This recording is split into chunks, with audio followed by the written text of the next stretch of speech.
Light for All presents Daily Food Series, The Gospel of John, Word, Life, and Edification, Part 2.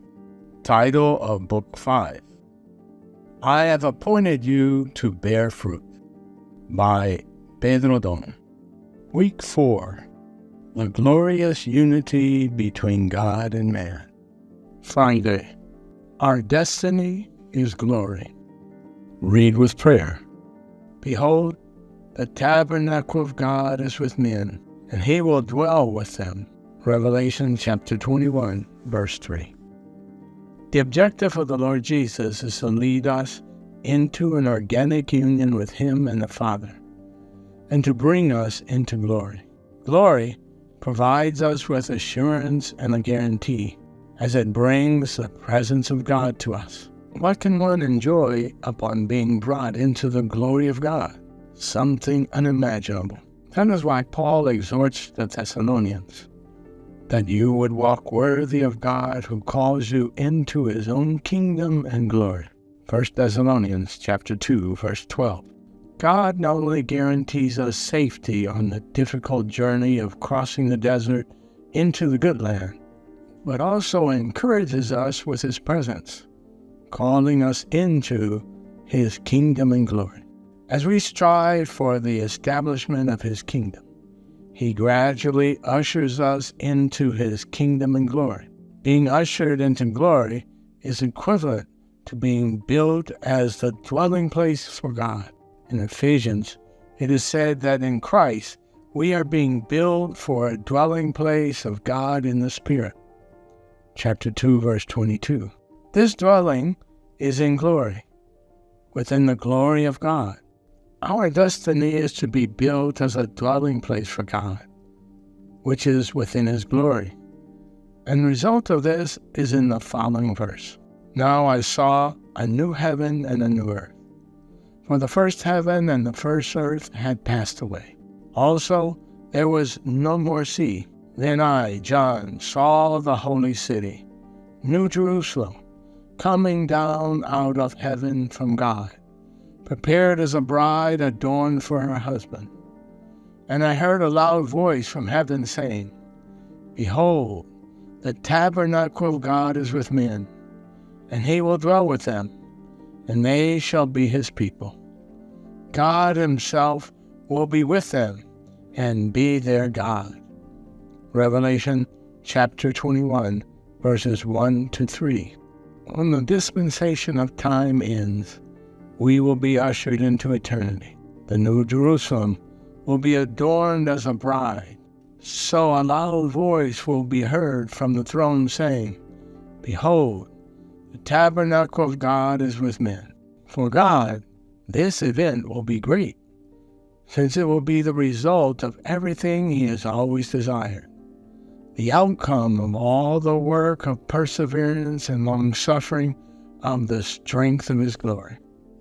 We will finally be brought into the glory of God, within God himself, and we will be united to him forever. The strength of glory seeks exactly this, for God and us to be one.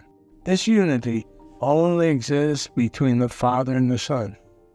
However, God wants to insert man into this unity, because in the end, he will dwell with man. The complete Jewish Bible translates it this way, and he himself, God with them, will be their God. Revelation 21:3. In eternity, the name of God will be God with them. In chapter 17 of the Gospel of John, Jesus said to the Father, I have given them your word, and the world has hated them because they are not of the world, just as I am not of the world. I do not pray that you should take them out of the world, but that you should keep them from the evil one. Verses 14 and 15. We are not of the world, but we are a group of sanctified people, separated for the divine and eternal purpose of the Lord. Our future is far more glorious than any success the world can offer us. Therefore, Let us not struggle to earn more money, unless it is with the aim of offering for the Lord's work, nor let us strive to be famous and recognized. One thing is certain: when we leave the earth, we will take nothing from it, because we are not of the world, but we belong to the Lord. We are a holy people, separated for God. For this reason, Jesus prayed, "Sanctify them by your truth. Your word is truth." John 17:17.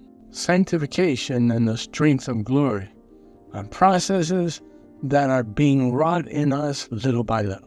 This denotes that God is sanctifying, separating, and preparing us to enter glory. He achieves this through the truth. He is the only holy and true one. Revelation chapter 3, verse 7. The only one who brings into existence things that do not exist. Romans chapter 4, verse 17. And Christ is the only truth. John 14:6. When God comes to us, He comes as His Word, which is the truth, and sanctifies us.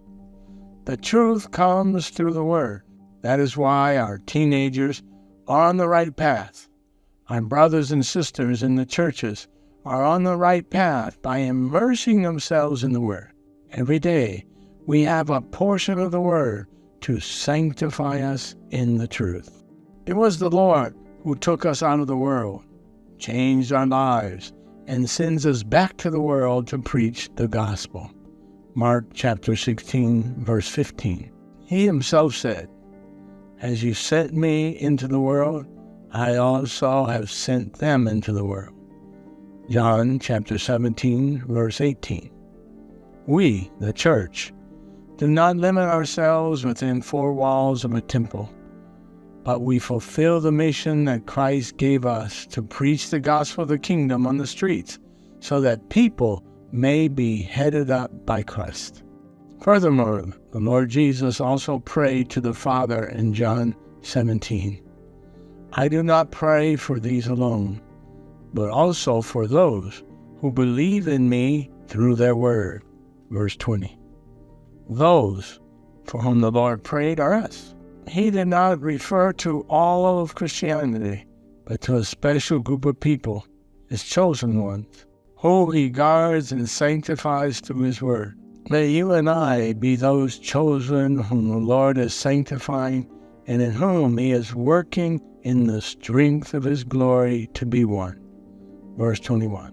Let us not be like those disciples who, despite being with the Lord for so long, still did not have the spiritual understanding to understand this mysterious and wonderful unity between the Father and the Son. May the strength of God's glory work in us. Write the sentence that touched your heart the most. Highlight the key points in this sentence. Pray according to the content highlighted above.